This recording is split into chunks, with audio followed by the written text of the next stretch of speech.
बहू। शादी के पहले से ही विभा को कपड़े धोने का बड़ा शौक था। कभी नल के नीचे तो कभी तालाब के पास। अरे मेरी नीली वाली लुंगी नहीं दिख रही है।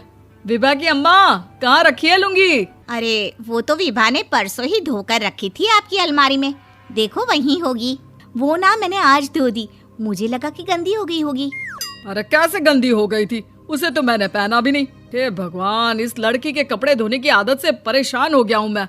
जितना तो घर में राशन नहीं आता, उससे कहीं ज्यादा डिटर्जेंट पाउडर का खर्चा है। इसकी शादी करवा दो, शादी जाए अपने घर में ही करे काम, फिर चाहे घर के कपड़े धोने हो या पूरे गांव के। हाँ ठीक बोल रही हो, देखता हूँ मैं कोई लड़का। वो दिन भी आ जाता है जब विभा को देखने लड़के वाले आ जाते हैं। लड़की मुझे अच्छी लगी। होने वाली सास कहती है, बेटी अगर कुछ पूछना है तो पूछ लो। वैसे तो हमारी लड़की बहुत ही शर्मीली है, जो बोल दो वो मान लेती है, इसे क्या पूछना होगा। अरे कैसी बात कर रही हो माँ, मुझे इन लोगों के घर रहना है, सवाल तो कई है। हाँ हाँ बेटा, पूछ लो ना, क्या पूछना है। आप लोगों के घर कपड़े कौन धोता है? सास का मुंह बन जाता है।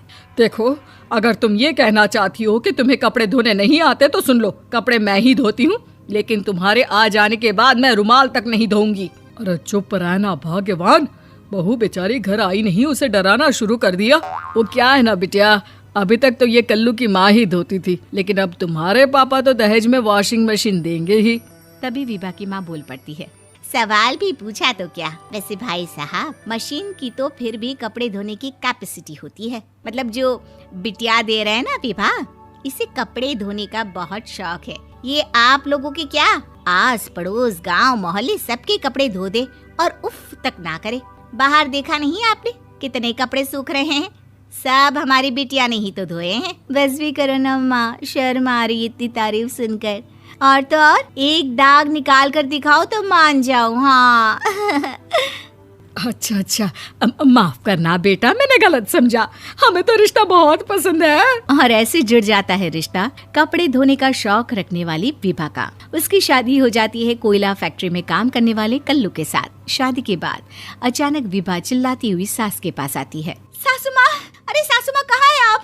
ये तो धोखा है, धोखा दिया आप लोगों ने मुझे। इसे ससुर के चक्कर के बारे में पता चल गया। अरे तो उसमें तुझे क्यों धोखा मिला है? अरे नल में पानी नहीं आता, कपड़े कैसे कब धुलेंगे? अच्छा, तू पानी नहीं आ रहा उसकी बात कर रही है। तो आपने क्या सोचा? कुछ नहीं। अच्छा, तेरी माँ ने कहा था कि कपड़े धोने का शौक है तुझे, याद आया मुझे। शौक बोलकर कपड़े धोने वाले मेरे जुनून को कम ना आके सासू माँ, कपड़ा धोना मेरा गुरूर है। तभी पति भी वहाँ आ जाता है। अभी मैंने इसे सनी देओल की फिल्म दिखाई है, उसी के डायलॉग मार रही है माँ। अच्छा सुन, साफ बता रही हूँ, पानी सुबह 4 से 6 और शाम को 10 से 12 आता है, समझी? विभा टाइमिंग सुनकर हैरान हो जाती है। ये क्या भूतों का मोहल्ला है? सुबह 4 बजे उठकर कौन कपड़े धोता है? 4 बजे टंकी में पानी जाता है, फिर सारा दिन धोना ना, किसने मना किया? अरे कैसी बात कर रही हैं? 200 लीटर की टंकी में कितने कपड़े धो लूंगी मैं? सुबह ही उठ जाऊंगी मैं। अब क्या था, विभा सुबह 4 से लेकर रात के 12 बजे तक कपड़े ही धोती रहती। एक रोज सास पड़ोस से निकलकर कहीं जा रही होती है कि साथ वाली कहती है, हाँ कल्लू की माँ, जरा ये बताओ कि 2 साड़ी है, 2 ब्लाउज और एक पेटीकोट और एक नाड़े वाला लंबा कच्छा।